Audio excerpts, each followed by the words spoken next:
ये पैगाम है भारत के हर कंटेंट क्रिएटर के नाम। जय भीम बड़ा सीधा हंसी, जय भीम तैयार हो जाइए to unleash yourself. Jai Bhim app available on the Play Store and Apple App store.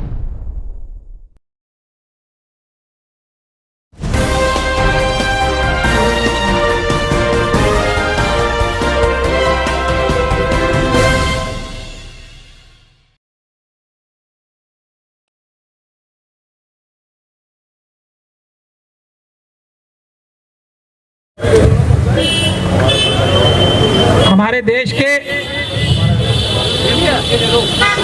एक ऐसे समाज जो देश में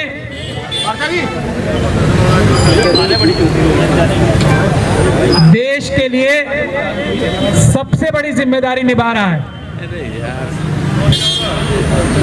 ऐसे वाल्मीकि समाज को और सफाई कर्मचारियों को मेरा बहुत ही प्यार भरा जय भीम। अभी डीसी कपिल साहब ने और दूसरे लोगों ने, हरनाम सिंह जी ने, निगान साहब ने मेरा थोड़ा थोड़ा परिचय दिया है। मैं एक थोड़ा सा परिचय अपना और भी दे दूं। मैं जो भी काम करता हूं उसमें जीत के लिए काम करता हूं, मैं हारने के लिए या संघर्ष करने के लिए काम नहीं करता हूं। और कोई भी काम में हाथ डालने से पहले मैं ये देखता हूं कि ये काम सच्चाई, ईमानदारी और इंसाफ की तरफ का काम है या नहीं। अगर कोई ऐसा काम होता है जो सच्चाई का, ईमानदारी का, इंसाफ का काम होता है तो मैं उसी काम का बीड़ा उठाता हूं और उसके बाद चाहे जान चली जाए, जब तक वो काम पूरा नहीं होता निरंतर संघर्ष करता हूं। और ये बात मैंने बाबा साहब डॉक्टर भीमराव अंबेडकर से और दूसरे बड़े जो हमारे लीडर हैं उनके अलावा डॉक्टर साहब, बाबा साहब भीमराव अंबेडकर से सीखी है। तो इस लड़ाई को अगर आप मुझे यूज करके, इस्तेमाल करके या अपना साथी बना के लड़ना चाहते हो तो पहले तो एक प्रण करना पड़ेगा। अब या तो आपकी जो जायज इंसाफ की मांगे हैं वो पूरी होंगी या संघर्ष चालू रहेगा। एक वादा सबको हाथ उठा के मुझसे करना पड़ेगा पहले। अब इसके बाद मैं आपको रास्ते बताता हूं, सिर्फ कानूनी रास्ता बताऊंगा मैं। मेरे सारे रास्ते कानूनी और संवैधानिक होते हैं। कोई भी काम हम जो गैर संवैधानिक होता है या गैर कानूनी होता है वो नहीं करते हैं, क्योंकि हम अंबेडकरवादी हैं। हमारे साथ सारे काम गैर कानूनी होते हैं, हमारे साथ सब जुल्म होते हैं, अत्याचार होते हैं, लेकिन हम जवाब में कभी भी कोई भी गैर कानूनी काम नहीं करते। सबसे पहले मैं आपको, डीसी कपिल साहब ने मुझे स्टेज पे चढ़ा दिया है और उससे पहले ये कहा था कि स्टेज पे वही आएगा जो जेल जाने के लिए तैयार होगा। तो अब चढ़ा ही दिया है तो मैं भी जेल जाने के लिए तैयार हूं। मतलब अगर जरूरत पड़ी तो छुड़ाने से पहले भी, छुड़ाने के बाद भी, मतलब कोई ऐसी बात नहीं है। लेकिन मैं, ये सबसे अहम बात है, इसीलिए सबसे पहले उसी का जिक्र किया। पहले कोई भी अगर खाना बनाना होता है तो उसमें जो उसका खाना का सामान इकट्ठा करना होता है ना, वो इकट्ठा करना होता है। तो इस खाने की सबसे पहली जो जरूरत है वो ये है कि कितने लोग जेल जाने के लिए तैयार नहीं, बेकरार हैं। और एक बात और, मैं इसलिए भी जाना चाहता हूं कि मैं बड़े बड़े मुश्किल मुकदमों में, एक मेरी और खासियत है मैं बता दूं, बड़े बड़े मुश्किल मुकदमे जो होते हैं ना, जिसमें कोई वकील बेल नहीं करा पा रहा होता है, मैं बहुत जल्दी करा लेता हूं। तो यहाँ एक और शर्त है, मैं बेल करा दूं तब भी बेल बॉन्ड भर के बाहर नहीं आना है। ऐसे लोग चाहिए जब तक के समाधान नहीं होगा, क्योंकि मैं आपकी बेल तो करा दूंगा जल्दी, लेकिन आपको बाहर नहीं आना है। बाहर आना है जब समस्या का समाधान हो जाए। जब तक हमारी मांगे पूरी नहीं, बस तब तक अंदर ही रहेंगे। बेल बॉन्ड नहीं भरना है। सबसे पहले मेरा नाम है करणपाल कटारिया। मैं जाने के बहुत बहुत शुक्रिया, बैठ जाइए। अब अगर आप इस चीज के लिए तैयार हो तो दुनिया की कोई ताकत आपकी सारी मांगे वैसे नहीं जैसे आप कह रहे हो, वैसे जैसे हम और आपका मोर्चा कहेगा वैसे मांगे पूरी जब तक नहीं होंगी, दुनिया की कोई ताकत और बहुत जल्दी पूरी होने से नहीं रोक सकता, क्योंकि आपको अभी अपनी मांगे पूरी तरह से, मेरे ख्याल से मैंने जो भी देखी है, पता ही नहीं है। जो आपका हक है वो आप लोगों को पता ही नहीं है। हक पहले ये है कि आपकी सबकी नौकरियां पक्की होनी चाहिए, और हक ये है कि उसमें इतने पैसे मिलने चाहिए जितने एक डॉक्टर और नर्स को मिलते हैं। ये आपको पता है बात? क्या काम कर रहे हैं और आपको क्या तनख्वाह मिल रही है। अगर आप इस तरह की लड़ाई लड़ने के लिए तैयार हो तो तैयार हो, और ये मुश्किल काम नहीं है, क्योंकि पहले वाला जो जरूरत थी वो आप पूरी कर चुके हो। जेल जाने के लिए तैयार हो, तैयार नहीं बेकरार हो। तो पहली बात तो यह है कि अब दूसरी बात क्या होगी। दूसरी बात है टूल डाउन की। टूल डाउन, मैं इसके कानूनी पहलू पे अभी आऊंगा, लेकिन टूल डाउन में भी जो आप सभी सम्मानित नेतागण हैं उनसे मेरी गुजारिश ये रहेगी कि जो लोग टूल डाउन करेंगे उनके परिवारों को मिनिमम जो खाना पहुंचाने का काम होता है उसका इंतजाम करने की भी एक जरूरत है, ताकि सरकार को और जो ये ताकतें हैं, जो साम्राज्यवादी ताकतें हैं, जो कैपिटलिस्ट फोर्सेस हैं, वो ये बात समझ ले कि ये हड़ताल वैसी हड़ताल नहीं है कि हमारे लोग अगर भूख की वजह से हड़ताल तोड़ के वापस आएंगे। ऐसा होने नहीं जा रहा है। 14 दिन है आपके पास अभी, कपिल जी और सभी नेतागण हमारे सुन ले ध्यान से इस बात को। इस काम में हम भी अपील करेंगे, आह्वान करेंगे सभी SC, ST, OBC और माइनॉरिटीज के लोगों से कि जिम्मेदारी लें 10-10, 5-5 परिवारों को खाना कम से कम जो उनकी बुनियादी जरूरत है वो पहुंचाने का। टूल डाउन करने से पहले एक हमें इसका भी इंतजाम करना पड़ेगा। 14 दिन है, हम लोग खुद जाके जो हमारे समर्थ लोग हैं उनके आगे भीख मांगनी पड़े भीख मांगेंगे, लेकिन इस बात का भी इंतजाम कराएंगे कि आप लोगों को भूखे आपके बच्चों को ना रहना पड़े टूल डाउन के दौरान। एक ये भी बहुत बड़ी जिम्मेदारी का काम है। ये 2 चीजें हमने पूरी कर ली। तो अब मैं कानूनी पहलू पे आता हूं। कानूनी पहलू एस्मा का, बेशक ये सबसे जरूरी काम है देश का इस वक्त, खासतौर पे इस वक्त भी और वैसे भी होता है। और आज तो 10 गुना ज्यादा जरूरी काम है जो आप लोग काम कर रहे हो। इससे ज्यादा जरूरी काम इस वक्त देश में कोई नहीं है। कोरोना काल में तो कोई काम इससे ज्यादा जरूरी नहीं है। तो तनख्वाह, एस्मा की बात कर रहे हैं ना, ये आपको काम करने से कौन रोक रहा है? एस्मा उस पे लगेगी। कौन रोक रहा है आप लोगों को काम करने से? जो आपका खाना, आपकी तनख्वाह, आपका जायज हक जो आप तक वक्त से पहले नहीं पहुंचा रहा, एस्मा लगेगी उस पे। आप लोग एस्मा के लिए जिम्मेदार या मुस्तहिक नहीं हो। एस्मा लगेगी उन लोगों पे जो लोग आपको तनख्वाह वक्त से पहले नहीं पहुंचा रहे, जो लोग आपको शक और शुबे में रख रहे हैं कि अगले महीने तनख्वाह मिलेगी या नहीं मिलेगी। एक तरह से आपको ये डरा रहे हैं कि आपको तनख्वाह नहीं मिलेगी, तो आप इस काम को मत करो। एस्मा लगेगी उन पे। सारे अफसर, नेता, अभिनेता सब इस बात को सुन लें। एस्मा आप पे किसी पे भी लग ही नहीं सकती, लेकिन फिर भी क्योंकि ये दमनकारी जो नेतागण है ना, सरकार नहीं कहता, सरकार तो सबसे बड़ी हमें, ये सब तो नौकर है, मेरी समझ से तो नौकर ही है। और आप लोगों को भी ये बात समझ लेनी चाहिए, जितने भी इलेक्टेड जो आपके MP MLA हैं, कॉर्पोरेटर्स हैं, वो सब आपके नौकर हैं। आप भारत की जनता हो। जितने भी ये कमिश्नर, DC, ये सब भी आपके नौकर हैं। आप भारत की जनता हो। तो ये नौकर ठीक से नौकरी नहीं कर रहे, इसलिए आपको तनख्वाह नहीं मिल रही। ये चोरी हो रही है, इसलिए आपको तनख्वाह नहीं मिल रही। तो एस्मा लगेगी उनके ऊपर।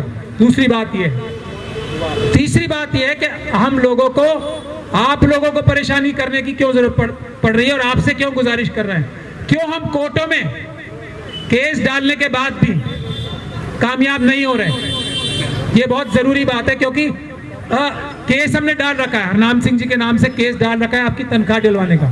तो हमारी बात की सुनवाई करने के बाद भी कोर्ट आपको न्याय क्यों नहीं दिलवा पा रही है, उसको भी समझने की जरूरत है। सुप्रीम कोर्ट के 4 जजेस सड़क पे आके इस बात को आप लोगों से आह्वान कर चुके हैं कि सुप्रीम कोर्ट के ऊपर भी दबाव है। कर चुके हैं ना 4 सुप्रीम कोर्ट के जज प्रेस कॉन्फ्रेंस करके, और वो जनता से कह रहे हैं कि आप आओ और हमारी मदद करो।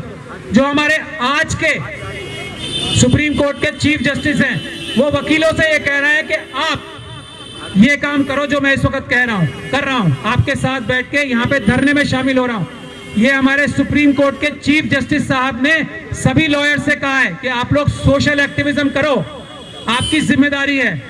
ये चीफ जस्टिस साहब ने कहा है कि मेरे जैसे वकील आप लोगों के साथ बैठ के धरने में भी बैठे। तो कोर्टों के ऊपर भी बहुत दबाव है, वो चाहते हैं कि पब्लिक जन आंदोलन करके शांतिपूर्ण तरीके से। इसमें एक शर्त ये भी है, हमारे सभी आंदोलन शांतिपूर्ण होने चाहिए, ये हमारी सबसे बड़ी ताकत रहेगी।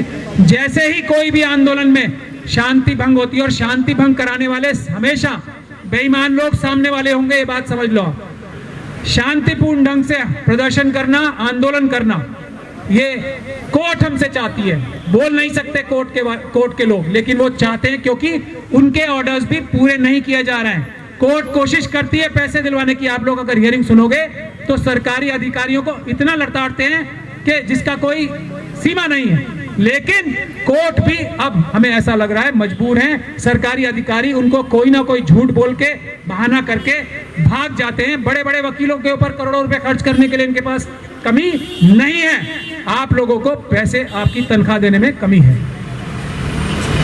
तो ये पक्की बात भी होनी चाहिए कि सिर्फ तनख्वाहें 7वीं तारीख पे मिलके कोई हल नहीं होने वाला। अभी दे देंगे अगले महीने, उसके बाद नहीं देंगे, कौन है जिम्मेदार? तो कपिल साहब, आप ये बात सुनने में काम की बात बता रहा हूं।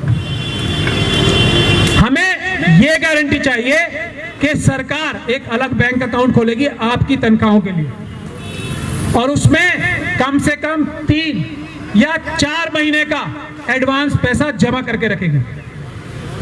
अगर वो पैसा 3 महीने की तनख्वाह से कम हुआ तो फिर टूल डाउन होगा, और जब तक टूल डाउन रहेगा, जब तक अग्रिम 3 महीने की तनख्वाह का पैसा आपके बैंक अकाउंट में नहीं जमा होगा। ये इसका पहला सोल्यूशन है, जो हमारी पहली डिमांड होनी चाहिए, 3 महीने का एडवांस जमा।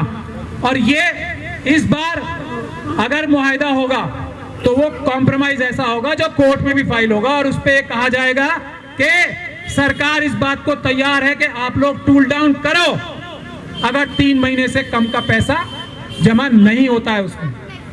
और जैसे ही 2 महीने और 3 महीने से 1 दिन का भी तनख्वाह का पैसा कम होगा, उसी वक्त टूल डाउन करने का आपको अधिकार है, और आप टूल डाउन करोगे। ये हमारा एग्रीमेंट में सिग्नेचर्स होंगे, सरकार एक तरफ और हम एक तरफ। ये सबसे छोटा, जो हम सबसे पहली डिमांड रहेगी। दूसरा, कर्मचारियों को एक तनख्वाह भी सही मिलनी चाहिए, जो कम है। अभी आप जो काम कर रहे हो उसकी तनख्वाह ये कम नहीं, बहुत ज्यादा कम, तो तनख्वाह भी सही होगी। दूसरी डिमांड, ये पक्के होने चाहिए कर्मचारी। मैं आपको आपकी समस्याएं सिर्फ इतनी ही बताना चाहता था, 2 ही, बाकी तो आप मुझसे ज्यादा जानते हो सब।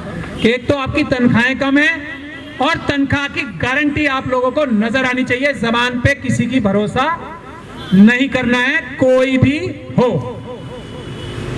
तो तीसरी बात यह है कि एक कमेटी बननी चाहिए, उसमें अगर आप लोग चाहें तो मुझे भी रख सकते हैं। जब तक हड़ताल विड्रॉ नहीं होगी, जब तक ये कमेटी, पूरी कमेटी, ये आप लोगों को आज से ही हम डायरेक्शन देना चाहते हैं या आपसे गुजारिश करना चाहते हैं, जब तक के ये पूरी के पूरे कमेटी के, चाहे 5 मेंबर हो, 6 मेंबर हो, 11 मेंबर हो, उससे ज्यादा मेंबर रखने मेरे ख्याल से बहुत ज्यादा भीड़ हो जाती है।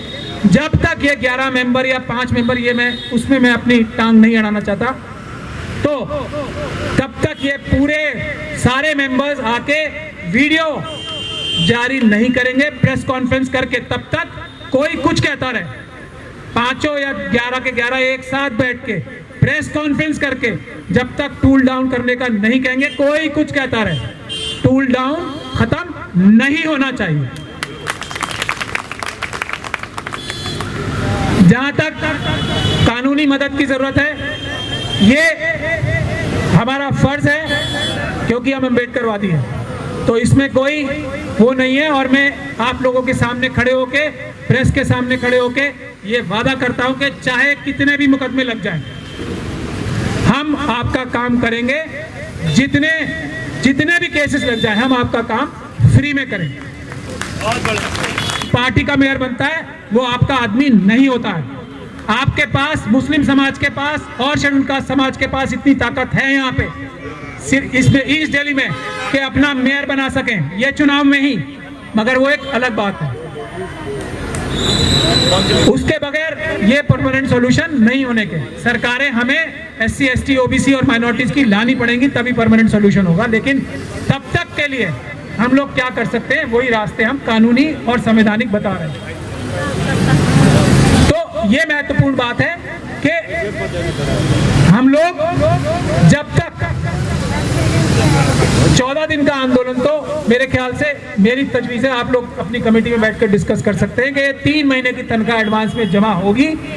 जैसे ही एक दिन कम होगा उससे ही वो हो जाएगी। पैसे की मैं आपको बता रहा हूँ कोई कमी नहीं है।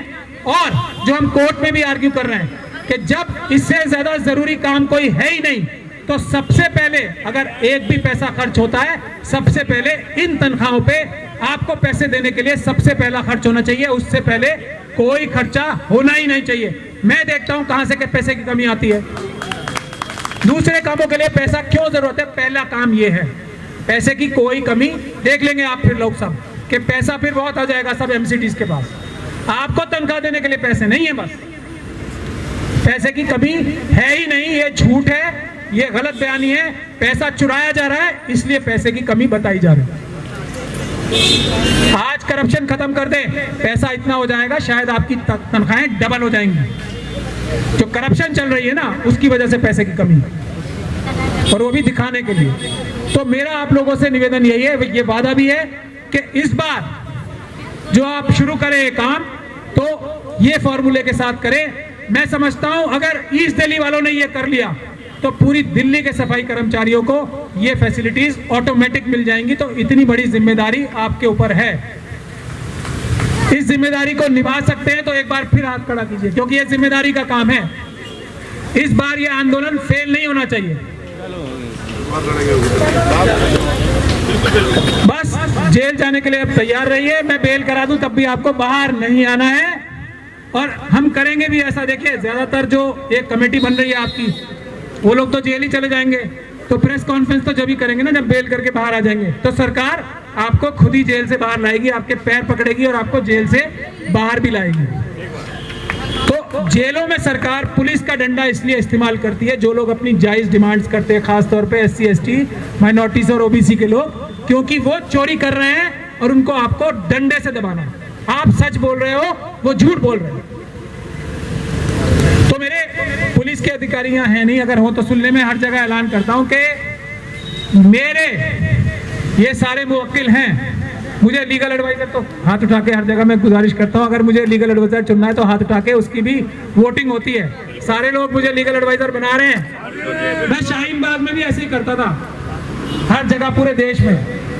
ऐसा तो कोई नहीं है जो नहीं बनाना चाहता, वही भी हाथ खड़ा कर दे। आप नहीं चाहते मुझे? एक के बजाय दोनों हाथ खड़े कर दो। नहीं चाहती आप? हाँ, हाँ वाला है ना, ना वाला तो कोई वोट नहीं है।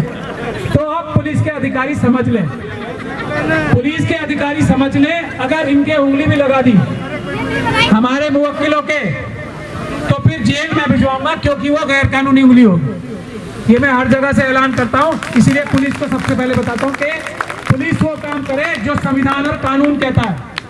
अगर कानून और संविधान के बाहर जाके काम किया, तो उनको जेल भिजवाने का काम मैं करूंगा, और ऐसे मैंने बहुत सारे भिजवा भी रखे।